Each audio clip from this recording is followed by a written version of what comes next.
అందరికీ శుభోదయం అండి. ఈ ఉదయకాల సమయము దేవుడు మన కొరకు సిద్ధపరిచిన వాక్యమును చదువుకుందాం. సాత్వికులు ధన్యులు, వారు భూలోకమును స్వతంత్రించుకొందురు. ప్రియా దేవుని బిడ్డలారా, యేసుక్రీస్తు ప్రభువారు భూలోకములో ఉన్నప్పుడు కొండ మీద ఆయన ప్రసంగం చేస్తూ ఉన్నారు. ఆ కొండ మీద ప్రసంగం చేస్తున్నప్పుడు ఆయన మాట్లాడినటువంటి మాట, ఇది స్వయంగా యేసు ప్రభువారు చెప్తున్న మాట. సాత్వికులు అనగా సాధుగుణము కలిగిన వారు అని అర్థం. ఎవరైనా మనతో కోపంగా మాట్లాడారు అనుకోండి, వారు కోపములో ఒక 10 మాటలు మాట్లాడారు.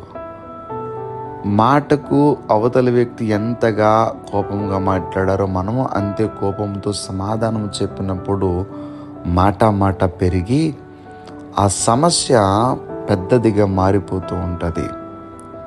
అదే అవతలి వారు కోపంతో ఏదేదో మాట్లాడేస్తున్నప్పుడు మనము సాత్వికమైనటువంటి మనస్సుతో నెమ్మదిగా సమాధానం చెప్పామనుకో, వారి కోపమును చల్లార్చిన వారం అవుతాం.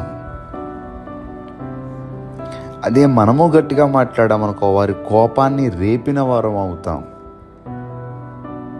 అందుకని దేవుని వాక్యంలో దేవుడు అంటున్నారు, సాత్వికులు ధన్యులు అని. అంటే మనకి ఏ మనసు కావాలండి? సాత్వికమైనటువంటి మనసు కావాలి. ఈ రోజున చాలా కుటుంబాలలో భార్యాభర్తల మధ్యన సమస్యలు వస్తూ ఉంటాయి. ఆ సమస్యలకు కారణం ఏమిటి అంటే సాత్వికమైనటువంటి మనసు లేకపోవటమే. ఒకవేళ మీ కుటుంబాలలో కొన్ని సమస్యలు వస్తూ ఉన్నాయేమో, మాట పెరిగిపోతుందేమో.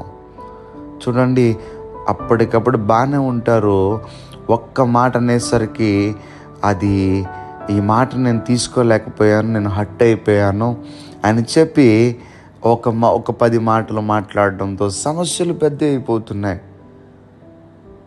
కొన్ని కుటుంబాలు ఇటు రీతిగా సాత్వికమైనటువంటి మనసు లేనిటువంటి కారణము చేత విడిపోయే పరిస్థితి కూడా వెళ్ళిపోతూ ఉన్నారు.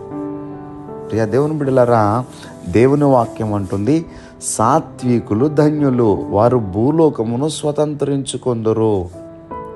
ఈ ఉదయకాల సమయంలో ఈ మాటలు వింటున్నటువంటి నీవు సాత్వికమైనటువంటి మనసుతో ఉన్నావా? ఒకవేళ లేనట్లయితే, ప్రభువా ఈరోజు నాతో మాట్లాడారు, నిజమే. ఎవరైనా ఏమైనా మాట్లాడుతున్నప్పుడు వారికి తిరిగి నేను అంతే కోపంతో సమాధానం చెప్తున్నాను, కానీ సాత్వికమైనటువంటి మనసు నా దగ్గర లేదు ప్రభువా. నాకు ఆ మనసు కావాలి. సాత్వికమైనటువంటి గుణము అనగా సాధు గుణము నాకు కావాలి ప్రభువా, అట్టి స్థితిని దయచేయండి ప్రభువా అని మనం అడిగితే, మన హృదయ అంతరంగాలు ఎరిగిన దేవుడైనా, మనల్ని పుట్టించిన దేవుడు, మన స్వభావమును మార్చగలిగిన దేవుడు కనుక ఆ సాత్వికమైనటువంటి మనసును దేవుడు మనకు దయచేస్తారు. ఎందుకంటే సాత్వికులు ధన్యులు. నీ కుటుంబము, నీ బిడ్డలు, మీ ఇంటి వాతావరణం అంతా చక్కగా ఉండాలంటే ఆ సాత్వికమైనటువంటి గుణము ఎవరిలో అయితే ఉంటుందో వారి యొక్క ఇల్లు సుందరముగా, అందముగా, కంటికి ఇంపుగా ఉండేటటువంటి అందం కోసం మాట్లాడట్లేదు. అక్కడ వాతావరణం అంతా చక్కగా ఆహ్లాదకరంగా ఉండగలుగుతుంది. కనుక నీ భర్త కోపంలో ఒక మాట్లాడారనుకో, నువ్వు సాత్వికంతో ఉండు. ఒకవేళ నీ భార్య ఏదో ఒక మాటలో అన్నదనుకో, నువ్వు సాత్వికాన్ని చూపించు. అప్పుడు ఏ సమస్య కూడా వచ్చే అవకాశం ఉండదు. అట్టి మనసులు మనకి కావాలి, వారి ధన్యులని వాక్యం చెప్తుంది. కనుక ఈ ఉదయకాల సమయంలో సాత్వికము అనేటువంటి ఆ మనస్సు, ఆ సాధుగుణము అనేటువంటి మనస్సు నీకు కలుగునుగాక. ఆమేన్. ప్రార్థన చేసుకుందాం. సర్వాధికారి అయిన దేవా, నీకు వందనములు. ఈరోజు నీ బిడ్డలు వారు పనులు ప్రారంభిస్తూ ఉంటుండగా నీ బిడ్డల పనులకు మీరు తోడుగా ఉండండి. వారికి చక్కటి ఆరోగ్యములు మీరు దయచేయండి. ఎవరు బలహీనులుగా ఉన్నారో వారిని స్వస్థపరచండి. ఉద్యోగములు, వ్యాపారములు చేస్తున్నటువంటి బిడ్డలను మీరు జ్ఞాపకం చేసుకుని వారి ఉద్యోగంలో, వారి వ్యాపారంలో తోడుగా ఉండండి. చదువుకుంటున్నటువంటి బిడ్డలు వారి చదువుల్లో సహాయం చేయండి. ఉద్యోగముల కోసం ప్రయత్నములు చేస్తున్నటువంటి బిడ్డలు ఆ ప్రయత్నములు ఫలింపచేయండి. అలాగనే ఎవరైతే రుణములలో ఉన్నారో ఆ రుణముల నుంచి నీ బిడ్డలను విడిపించండి.